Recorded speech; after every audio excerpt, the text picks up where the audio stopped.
Hello, my name is Phil Cloutier, President and CEO of Cartier Resources, a gold exploration company in the Abitibi Greenstone Belt. And I'm going to run you through this short presentation and try and explain to you why I think this is an investment opportunity. I'd remind you to do your own due diligence, as always. We have just under $3 million in the bank, a very nice protective moat with Agnico Eagle, O3 Mining, Quebec sovereign funds and management that hold just under 40% of the stock. We explore exclusively in the Abitibi Greenstone Belt, and this figure here on the right is the Quebec portion of the Abitibi Greenstone Belt, and you can see our project locations. We have a group of 3 properties in the Windfall deposit area where Gold Fields just bought 50% of the project. And we have our flagship asset, the Chimo Mine project, which is situated just on the eastern extremity of the Cadillac Fault. And for the rest of the presentation, basically, I will focus down in here and continue to zoom in. All right, so there is the project. It's, as I said, it sits along the Cadillac Fault at the eastern extremity. The flagship itself is a past-producing gold mine. You can see the mills that are proximal to it, just within 30 kilometers down the highway to the west. And we recently filed a PEA on the project. For the rest of the presentation, I will again keep focusing on the Chimo Mine asset itself. So there you have it. The Chimo Mine project was recently consolidated with the O3 Mining East Cadillac property, and we now control over 40 kilometers of the Cadillac Fault.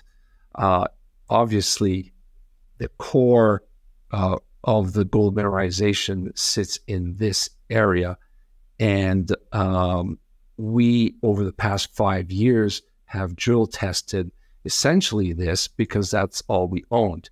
And as you could see, while the mineralization continues east and west, just off of the recent PEA. So there you go, the highlights of the PEA. We use a $17.50 US dollars per ounce price. Here is the old shaft and underground workings on the property.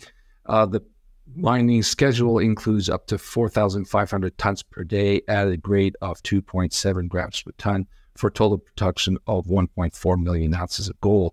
However, because the mineralization at Chimo is amenable to ore sorting, the effects of that is that we will be milling only 2,400 tons per day at a much higher grade, therefore eliminating about half of the material to be handled, to be processed.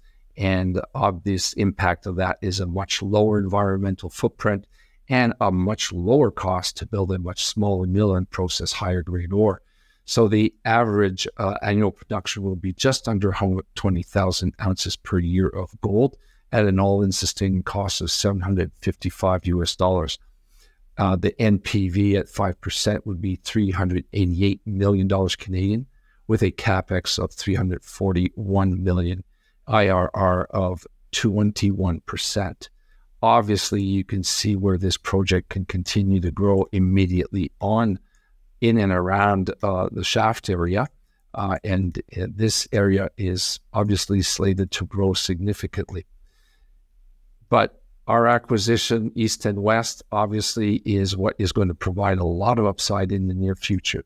And here it is. This is what I was just presenting, the core of the project and the former property boundaries. But you can see that these areas over here can continue to grow at depth. And we should soon publish a robust exploration program which seeks to show that. So there you have it, a company that has grown a resource from an acquisition over 5 years. We've produced 4 resource estimates, 1 PEA, and our future drill programs aim to find additional ounces near the infrastructure, as well as along the 15-kilometer gold strike where we've identified tremendous potential. That's it. If you have any questions, please don't hesitate to call me.